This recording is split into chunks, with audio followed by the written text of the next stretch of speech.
नमस्कार दोस्तों, आपका स्वागत है हमारे YouTube channel Learning Point with Abhishek में। यहां आपको मिलता है प्रतिदिन न्यूज़पेपर का डिक्टेशन। इसलिए अगर आप हमारे चैनल पर पहली बार आए हैं तो चैनल को सब्सक्राइब कीजिए और बेल आइकन प्रेस कीजिए ताकि अगले वीडियो की नोटिफिकेशन आप तक सबसे पहले पहुंचे। वीडियो को लाइक कीजिए, अपने दोस्तों को शेयर कीजिए और अंत में हमें कमेंट करके ज़रूर बताइए कि आपको ये डिक्टेशन कैसा लगा। आज का टॉपिक है शिक्षा बनाम सुरक्षा। Ready, start. लगभग 5 महीने पहले जब कोरोना के संक्रमण के खतरे को देखते हुए देश भर में पूर्णबंदी लागू हुई, तभी से सभी शिक्षण संस्थान भी बंद हैं। हालांकि पिछले कुछ समय से चरणबद्ध तरीके से पूर्णबंदी में राहत दी जा रही है और धीरे धीरे बाजार सहित कई क्षेत्र खुल रहे हैं, लेकिन अभी भी स्कूल, कॉलेज सहित अन्य वैसी जगहों को खोले जाने को लेकर कोई फैसला नहीं हुआ है जहां बच्चों या फिर लोगों का जमावड़ा हो। खास तौर पर स्कूल और कॉलेज परिसरों में सामान्य दिनों में विद्यार्थियों के बीच जिस तरह पढ़ने लिखने से लेकर खेलने कूदने तक के मामले में एक दूसरे के साथ घुलना मिलना होता है, उसमें यह कहना मुश्किल है कि अभी वहाँ वे संक्रमण से कितने सुरक्षित रह सकेंगे। स्कूली बच्चों में संक्रमण को लेकर वैसे भी ज़्यादा सावधानी बरतने की ज़रूरत है, क्योंकि बचाव के नियमों को लेकर उनके बीच कई बार जाने अनजाने असावधानी हो जा सकती है। शायद यही वजह है कि सरकार शिक्षण संस्थानों को फिर से खोलने को लेकर किसी हड़बड़ी में नहीं है। जाहिर है, सरकार कोरोना के संक्रमण से बच्चों के बचाव को प्राथमिक मानकर चल रही है और इस मामले में कोई जोखिम नहीं उठाना चाहती है।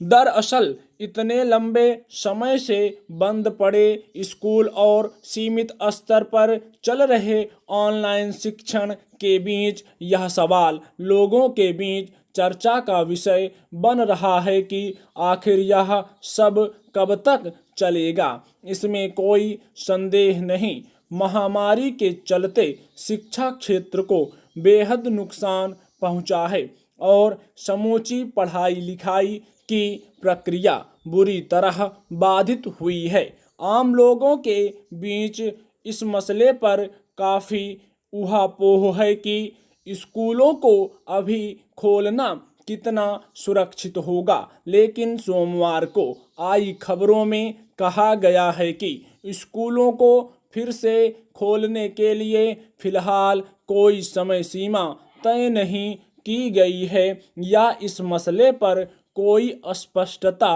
नहीं है। इस संबंध में कोई फैसला इस बात पर निर्भर करेगा कि कोविड-19 महामारी का संक्रमण किस स्थिति में है।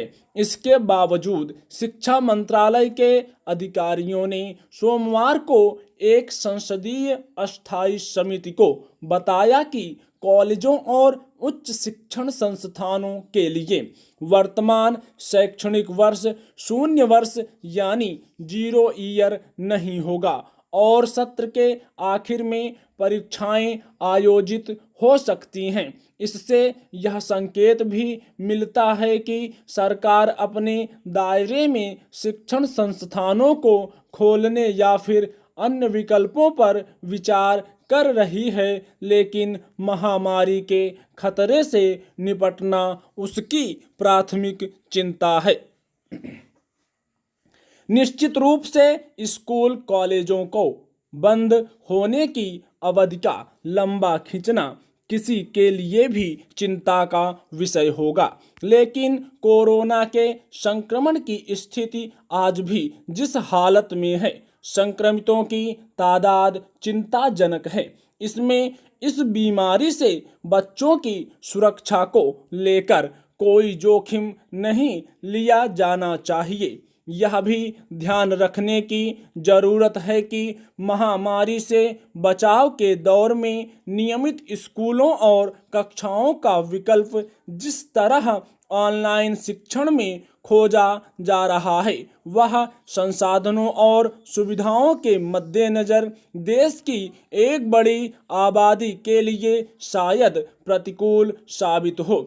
इसलिए संक्रमण की तीव्रता पर काबू पाने और बचाव के पर्याप्त इंतजामों के सुनिश्चित होने पर ही स्कूल कॉलेजों को खोलने पर विचार होना चाहिए। हालांकि केंद्र शासित प्रदेश चंडीगढ़ ने स्कूल खोलने का इरादा जाहिर किया है, लेकिन देश के सभी राज्यों में संक्रमण का खतरा अभी टला नहीं है। अभिभावकों के बीच भी अभी महामारी से बच्चों की सुरक्षा को लेकर कोई आश्वस्ति का भाव पैदा नहीं हुआ है। ऐसे में शैक्षणिक संस्थानों को खोलने को लेकर सावधानी बरतना स्वाभाविक है। स्टॉप।